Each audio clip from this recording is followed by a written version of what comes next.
Hello, you wonderful people, and welcome to another episode of Super-Fanta-Fi. This being the show where I talk about TV shows of the supernatural, fantasy, and or science fictional genre. For today's episode, I'm going to talk about the latest episode of Doctor Who, as well as the season premiere of Orphan Black. Like always, if I'm talking about something that you want to listen to, you can always look in the description down below. I include the time when I start talking about each of the respective shows. So for example, if you don't want to hear what I had to say about this week's episode of Doctor Who, you can skip to what I had to say about the season premiere of Orphan Black. But the first thing we're going to talk about is this week's episode of Doctor Who. A very, very good episode of Doctor Who where we have the Doctor and Bill, along with Nardole. Interestingly enough, even though he's not in the episode, I mean, he's not a part of the main adventure in this episode, but they end up going to Mars because there's a sign that's like, oh yeah, God save the Queen. It was basically hidden underneath the ice on Mars and everything because there's like a satellite and everything that kind of revealed it. But nevertheless, I was kind of hoping NASA would be a bigger part of this episode, but it was just kind of like the precursor to set the story in motion. But nevertheless, they're like, oh yeah, let's go check it out. And they go back in time because they say, oh, back to 1881. That's roughly around the time the message was made. And lo and behold, they find some soldiers from 1881, British soldiers. They're on Mars. They're also there with they were constantly referred to him as Friday. He's an ice warrior. A very interesting species. I wonder, that's always a thing. I'm not that familiar with Doctor Who, Doctor Who lore. So, I wonder have the ice warriors ever popped up before? Is this the first appearance? They seem very, very interesting because they slightly. I know she's different, and I can't remember her name, but she's that warrior that the Doctor kind of comes across on a multiple occasions. She's kind of a lizard, or she's kind of. I guess another way to look at her is she's kind of, I forgot what she is exactly, but she's like a dragon, maybe kind of like a lizard, but that's what they kind of remind me of. But it's like her meets armor. It's kind of like they're very armored up and everything. But yeah, which also too, they have very messed up weapons. Like their main weapon is like a shot that once fired, it basically crumples a human being into like a crumpled up piece of paper. That's pretty rough. It crumples them apart, and they're nothing but a lump. That's all that's left. So that's pretty brutal. But it turns out basically he's brought them to this planet because it's hey, come to Mars and everything. You'll have riches and whatnot. Just got to use this thing I've set up for you. I think what they call the Gargantua. Just use it. You can get some jewels and everything. Which those guys, the soldiers and everything, it's oh yeah, we're going to claim this, in the name of, the Queen and everything, which, I guess it's, in this situation, it's a very interesting episode when you break it down, because it's obviously, it comes between, duty and pride, you letting your pride and position, dictate. You let power kind of go to your head. It's kind of a big focus of this episode, at least how I'm feeling. Because obviously the Queen awakens and everything, and they kind of go on the offensive. But you have obviously the Doctor trying to keep peace, because it's the humans attack the Ice Warriors, they're going to die. These guys are completely outmatched. But it's obviously you have the Colonel being more reluctant about it. I mean, granted, later on you find out why. I mean, he has his whole backstory of oh yeah, he was a deserter, and the only person that knew was the douchebag that replaces him later on. I didn't bother learning his name. I was I'll refer to you as douchebag. So douchebag took over for him and everything. It's kind of interesting, kind of bashing him for being a coward and everything, but when the time came for when the Ice Queen rose up and everything, got her army started rising her army up and everything, he ended up, because he's the one that kind of instigated it, oh, we'll be able to handle this, even though the Doctor kept warning him, dude, you're not gonna win. They're gonna outmatch you. It's oh, it's just a couple, blah blah blah blah blah. It's just from the very beginning, you can tell he was very bullheaded because he just acted like he knew everything and that he was just better than everyone or something like that. Especially, I think, because he got a big head about it, because it's oh yeah, the Colonel, he's the one giving out the orders and everything, but he's actually a coward, type of thing. When it's just but I guess. He's truth be told, I'm the one that should be in command, blah, blah, blah, blah, blah, blah. He's just been, I guess because he just wanted to have this opportunity to kind of hold it over the Colonel's head to be oh, yeah, it's time the charade drops, because the fact of the matter is time, no longer shall we follow this coward's action. We need to, show of force and stuff like that. But once again, the Doctor's trying to tell them, hey, don't do this. He even, he was, kind of getting to the Queen, especially because she was oh yeah, Bill, tell me how do you feel? And she's you want my opinion? I was well, yeah, you're the only other woman here. And as a Queen myself, it's I'd like a lady's perspective, all these noisy men around and everything. So that was pretty cool. I also like that line when the colonel was talking, when Bill described her and the doctor as police, and which the doctor quickly remarked, like, yeah, speak for yourself. Which is, technically you act like police. You act like kind of like a universal police. I mean, considering the fact is you're rolling around in a, police box and everything. But yeah, obviously that's its own thing. But then it's like, he's like laughing and she's like, what's so funny? It's like, oh, a woman being a police officer. It's so hilarious. She's like, really? I'm tired. You and your freaking Victorian attitude. I was like, okay, it makes sense. You are from Victorian era and everything, but still. But I mean, the thing is, the point I'm trying to make is like, was making earlier before I like completely went on a tangent. It's like, basically you have the queen who is very stubborn, at the same time having this other leader who is very stubborn, and them clashing. They're so caught up in their own positions and everything, because it's like, I mean, granted, to be fair, the humans attacked first and everything like that. Like one of the soldiers was trying to steal some stuff from her. It's like all you had to do was leave it alone. The doctor was saying, leave it alone. But once again, you don't listen. That's always got to be interesting for the doctor. When it's like, yeah, I tell you not to do something. I'm the smartest person in this room. Granted, you don't realize it because you're idiots, but I'm the smartest person here. And you do the opposite of what I tell you to do. And you end up getting yourselves killed. I mean, that's why he described them as primitives. I mean, he's been alive for like 2,000 years. So, obviously, compared to a human lifespan, that's always a thing. Like, you're kind of insignificant. But at the same time, it's like, it's not necessarily insignificant because it matters because you have such a small amount of life, But it's like, it's over just like that and everything. And he's lived such a long time. He's seen so much. He's experienced so much. So it's like, almost so interesting that, humans can be so like pig-headed and just think they're that important and everything, especially in this particular case. But, luckily, Home Dude got what he deserved at the end because he was trying to kidnap the queen and everything. And he was like, oh, yeah, you're going to help me get out of here, because he was going to run away and leave everyone there stranded. But then the colonel ended up shooting him and taking him down and everything. What she was saying, like, okay, the fact of the matter is I didn't sacrifice him. I executed, and the fact of the matter is I deserve to be executed. I mean, the position he was in before. And he's like, the fact is I was a coward, and the fact of the matter is, like, just promise me that you will spare my men, and, as well as the doctor and Bill, will spare them and let my life be yours. And then, the queen was actually taken back by it. She's like, oh, the fact of the matter is that you were willing to do that.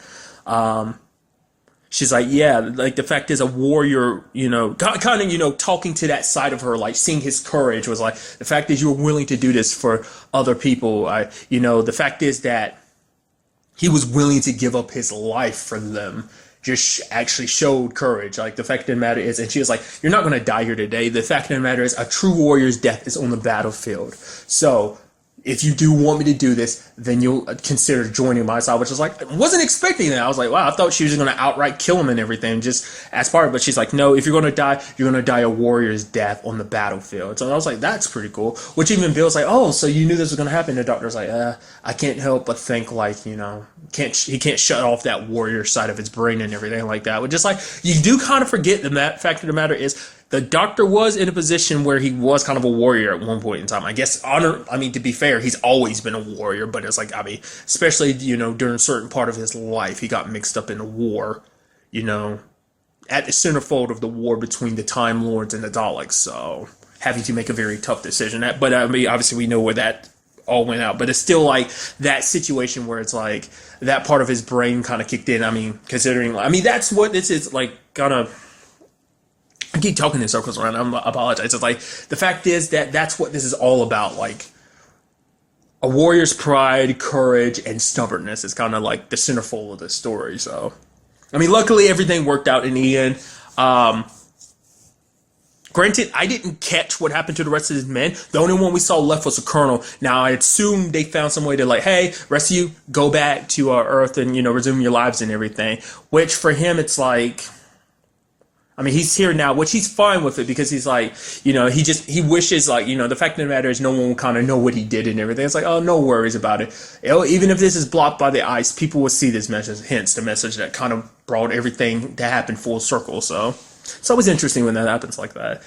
Like when you directly influence what got, like, that basically they played a role in them coming there in the first time, loops and everything. But another very interesting thing about this episode too was the fact is that Nardo left in a TARDIS, not of his own choice, but like the TARDIS for whatever reason acted on its own and left.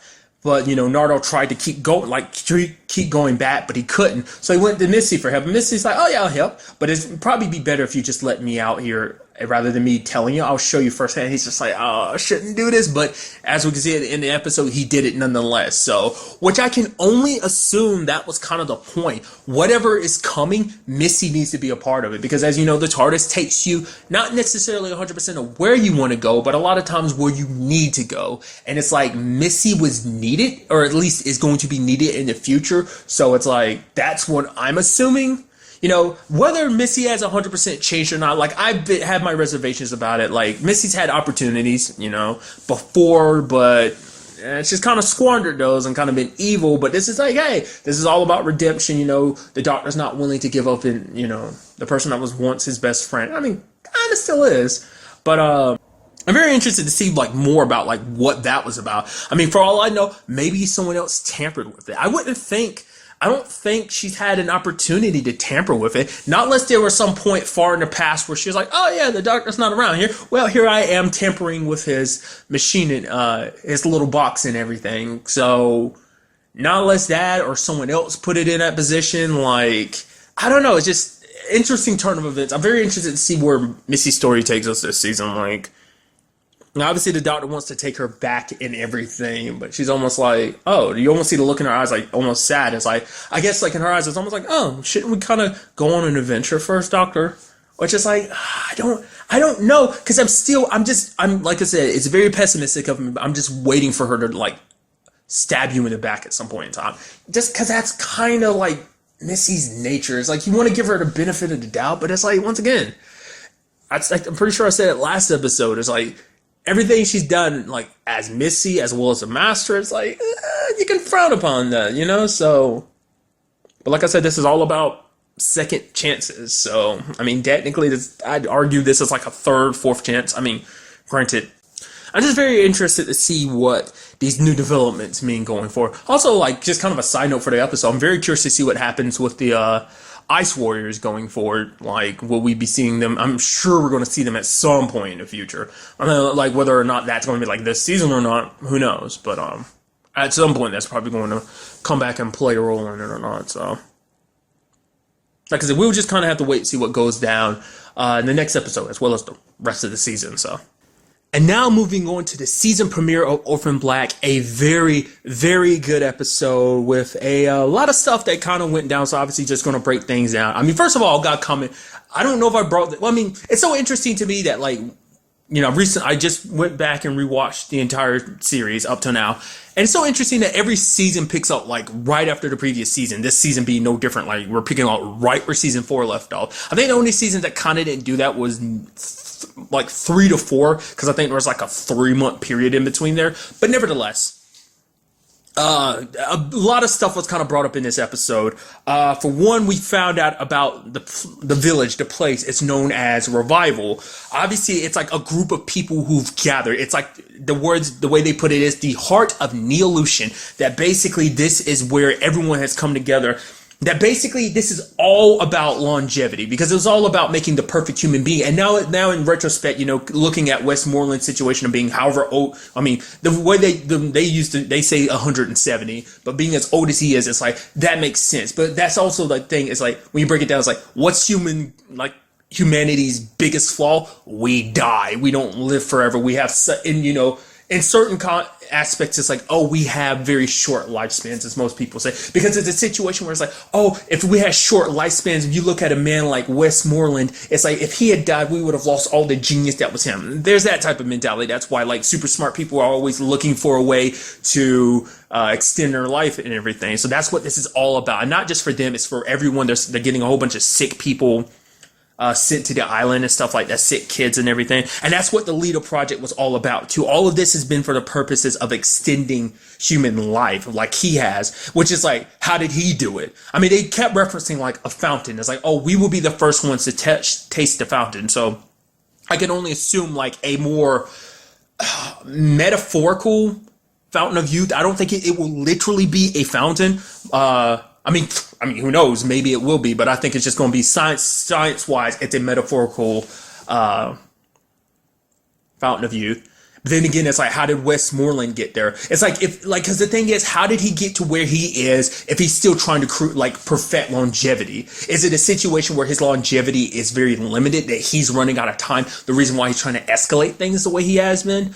I don't know. It's something fascinating when you actually just break it down like that. I feel like Neolution was already very cultish, but I feel like this sets it in motion even more. Like, the fact of the matter is, it's like, oh, let's gather around, listen to, oh man, the messenger, or in this particular case, it being Rachel, is passing along his message, and it was like, oh my god, yeah, oh my god, let's go. In particular, that girl Mud.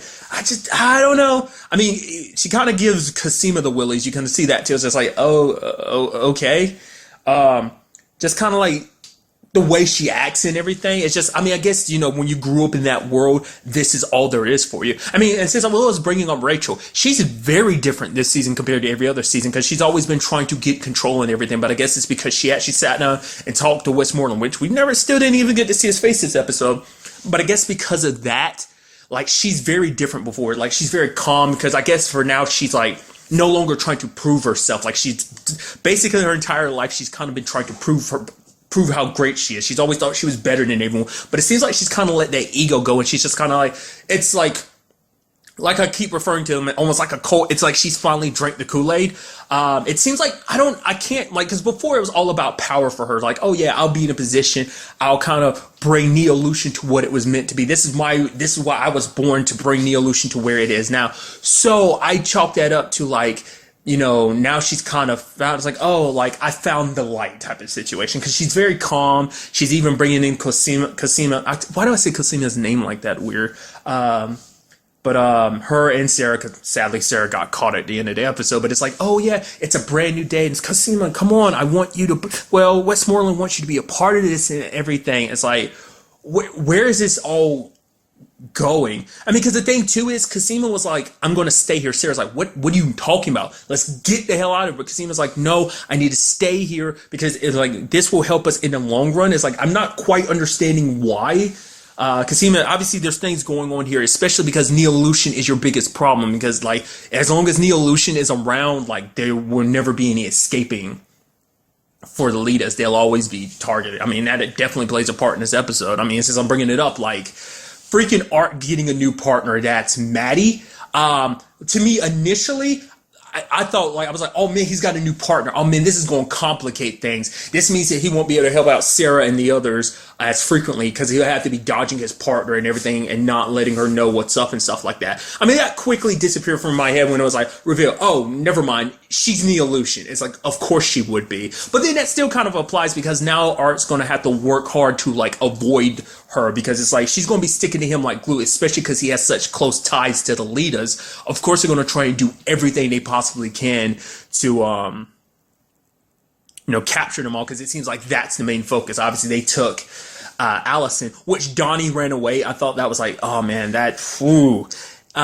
luckily Allison's okay, but it's man, oh man, is Allison gonna be pissed when her and Donnie meet up again. She's you left me behind, type of thing. It's I don't know why he did. Initially, I'm okay, obviously he ran away because he wanted to get Helena, but it's he rented a truck and everything. It's you want to give him the benefit of the doubt, because I think Donnie was in a situation where it's I'm no good to my wife, so let me go get help or something, because it's if I do this by myself, I'm going to get my wife killed. I want to give Donnie the benefit of the doubt in that situation. Because apparently this is all about a truce. It's oh, we're not supposed to hurt you clones. But, she ends up punching Art and putting a gun to it. They're yeah, I'm going to kill you if you don't kind of comply. Because this is all about, because basically it seems like they're gathering up the family. Obviously at the season finale, Ferdinand had Mrs. S and Kira. They weren't there when Fee went to go check on him. And then he ends up getting talked to by Dude, who interestingly enough is just popped up on the show Dark Matter. It's so interesting to me. I feel it's weird.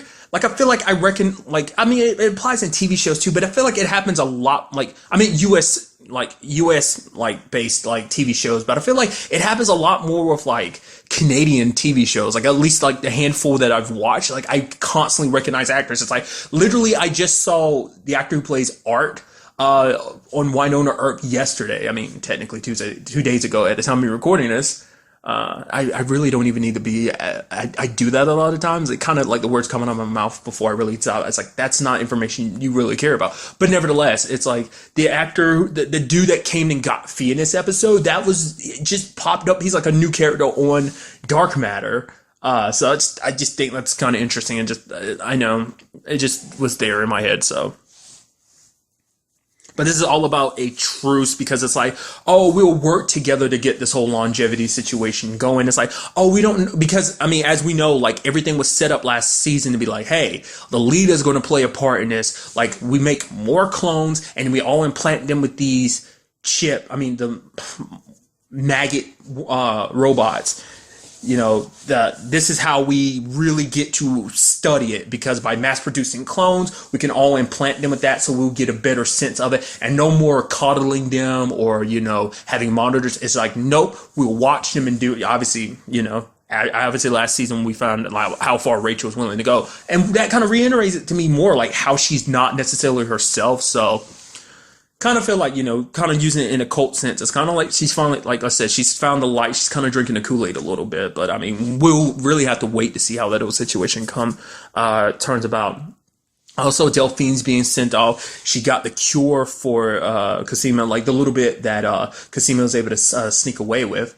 But nevertheless, because Delphine is being sent away, but she's like, yeah, we all have our part to play. It's like, wait, what are you being sent to? What? Which is sad because it's like her and Cosima just finally got reunited, especially after the entire time Cosima thought she was dead. I mean, not the entire time. Obviously, she eventually found out later on from Crystal, like, oh yeah, she's not dead. I mean, they kind of brought it up in this episode, but I wonder, is that going to come back to bite him, like the whole Dooku situation for Art? I mean, like, it was referenced last season, but it hasn't come up again. So that does kind of make me wonder, like, especially because in the preview they brought that up. It's like, oh, have you seen Dooku? It's like, oh no. I guess that was kind of setting the stage of like, oh yeah, Maddie's going to be a part of this. I mean, at least that's how I'm seeing it. So also, Helena, being the badass that she is, still ends up managing to choke a dude out, and she's pregnant. So still showing off how badass she is. It's funny because since I'm thinking about that, I almost forgot to bring this up. I love that the fact is, it's like Art's telling Felix others, don't worry, we'll find Mrs. S and Kira. Now, what I want you to do is, I want you to tell the Hendricksons to stay the hell where they are. Do not come out. We need to keep this low key. Tell them to make sure Helena stays there too. Because immediately you laugh. You're like, yeah, that's the good move. Because why? The moment like Allison's like, no, get your butt up, Donnie. We're going. Like during this whole crazy situation, I'm like, yeah, you're doing the exact opposite of what Art wants you to do. Mainly because it's like every time you guys do something, you kind of mess up big times. Like legitimately, you know, in proper terms, they're kind of the fuck ups of the series. Like every time they do something, it comes to bite them in the ass very hard, and it tends to kind of spread out and eventually kind of bite everyone else in the ass. So I think that's why Art was like, yeah, the fact of the matter is you guys are a problem. So, but at first, like going back to Maddie, I was like, oh man, she's investigating because she knows something's up here. I was like, oh, you're looking for Elena. Like it didn't dawn on my head until Art started talking about it. I was like, oh man, you're looking, oh man, obviously you're actually you're hunting Helena because she was a part of VIDS or whatever. So I was like, oh, maybe you were some like part of some international, like I don't know, I guess in my head I was, for some idiotic reason I'm thinking Interpol or something. I was like, oh, you must be hunting Helena. It's like, no, you idiot, she's Neo-Lucian and she's coming for the clones. So I'm very interested to see where that like Art going forward, like what that means, like that partnership. Like I said, it's just like, you know, Art wants to help the leaders, but also has to worry about this. Also, where Felix is, I'm assuming he's with Kira and Mrs. S because this is all about bringing them together. So wherever Allison got taken to, I'm sure that's where they are. But obviously, Donnie, it's with Helena because she ended up getting a stick stabbed into her belly. So fingers crossed, hoping that the babies are okay. And the fact is that Sarah keeps seeing Kira in her head makes me wonder. I mean, obviously that's probably just her subconscious, like, yo, like, come on. But obviously I feel like there's more to that. Because, I mean, I hope that's something we get answered this season. Like, there is something about Kira. I mean, there's always been something special about Kira because there's something special about Sarah, too. Like, as we know, like, she is kind of, you know, the way Duncan put it, she's kind of the mistake amongst all of them. She was the, like, quote unquote failure of the clones and everything because she was different from the others. So, but then again, Kira like has always said that things like she's had those dreams. She's always like, oh, I know how the aunties are feeling. Like I had this bad feeling like something's coming. So it's like she's heavily tied into this whole situation. Also, we like, what's up with that whole like more like that was never really explained. Like how, I mean, it was his technology, but like Morrowind, Westmoreland, like the whole eye tech situation, like showing her what she saw is like, how did he do that? Was she seeing, she must have been seeing it from his eye. I mean, I guess that was kind of the whole point of that. Now I'm sitting here thinking about it. You know, I do apologize. I'm an idiot. So I kind of like have a tendency not to catch on to things really quickly, but I guess that's what that whole thing in like season 4 was all about and everything. So, I mean, it hasn't come up again, but I guess like now that she's kind of there, there's like no point. And also like we heard like rumors from Mud that's like, oh yeah, Susan, she's okay. She's recovering nicely and stuff like that. So it's kind of interesting because like I said, like she's found the path and everything, but it's like, because Rachel's like, yeah, my mom was here before and here I am standing before you and everything. So it's kind of like, okay, that's kind of interesting. I mean, I'm very interested to see where this all plays out because this is basically like they've been at war before, but I mean, obviously this being the final season and everything, it is all out war. It's do or die. Like they have to like end this if, you know, to stop Neolution from doing what they're doing, like trying to create the perfect human. Like no matter how many people they have to sacrifice to do it, they will do whatever is necessary to reach their goals and everything. So it's definitely going to be interesting. I'm very happy to have Orphan Black back, and I've said it countless times before, and I'll say it now again. I am sad to know that this is the final season, but I am so excited to see how everything plays out, just to see where all of my adorable characters and their storylines go. It is something I'm also curious about too. Will Adele kind of pop up in this situation? Felix's biological sister, will she pop up this season or not? Like, I mean, obviously this is going to be the time to like close out a lot of storylines, but it's like that might not be something they go back to. Maybe it is. Maybe it's a little thing. Maybe it'll be a big thing because she still doesn't know everything. The last time we left off, she was like, oh yeah, there's 3 Sarahs. There's Sarah, there's Allison, and now there's Elena. Okay, what's going on here, Felix? It's like, my life is crazy. Don't want to get you mixed up in all of this. I'm also curious to see what we get to see Crystal this season. Because like Crystal is the only consistent other clone outside the main ones. Like she's the only one that's popped up multiple times. Also MK too, because like they were trying to, like Felix was going to get in contact with her in this episode, but didn't get the chance and everything. I mean, last season we found out, I mean, her main reason for coming back was the fact is that she was sick. It's like, oh, you know, I left you guys before when I took Ferdinand's like 3 some millions and was gone, but then like, you know, leaving you guys to kind of handle things on your own, but I came back to help and everything. It's like, oh, thanks for forgiving me, Sarah, even though I'm mainly doing this because I'm sick. So I'm sure that's still her current situation. Also, I don't know. I'm just trying to figure out like what characters are going to return. Like, will we get anything with Dizzy's like storyline? Like, or was he just season 4 only? You know, I'm very curious to see what will be season 4 only and what will, like, you know, it's like, because I mean, I feel like there was more to his story considering he wanted the whole, like, he wanted help with the whole situation because it's like, oh, there's more buddies of mine that have those like maggots in their cheeks, but it's like maybe that was just kind of a means to end storyline wise. Maybe he'll pop up, maybe he won't. I mean, either way, like I'd be kind of interested to see how that plays out. Also, love to find out if Cal's going to pop up or not. Because we really don't know where he is after. Like, I think they mentioned something at the beginning of season 4, being like, oh yeah, like Cal, he's off somewhere, he's out of the country or something. Like, I don't know. So whether that's the case or not, I don't know. Like I said, this is the opportunity to bring a lot of stories. I mean, the main story, obviously, but all the other like side stories, which all play a part into the bigger story, make it all kind of wrap up and come to an end.